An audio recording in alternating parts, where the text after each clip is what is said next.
Good day to all employers in Hong Kong. My name is Michelle Mendoza from Quezon City, Philippines.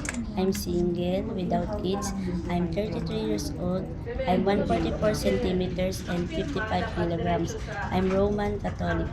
I study Bachelor of Pharmacy, undergraduate, and I study in TESDA Caregiving. I have one brother and I have one sister, and I am the youngest child. My father is a driver and my mother is dead when I was 12 years old. I have work experience here in the Philippines for 5 years. My previous employer, for 3 years, I served 3 members of the family, including the husband and wife and the 10 years old boys.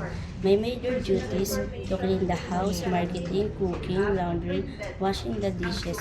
And my first employer for 2 years is taking care elderly.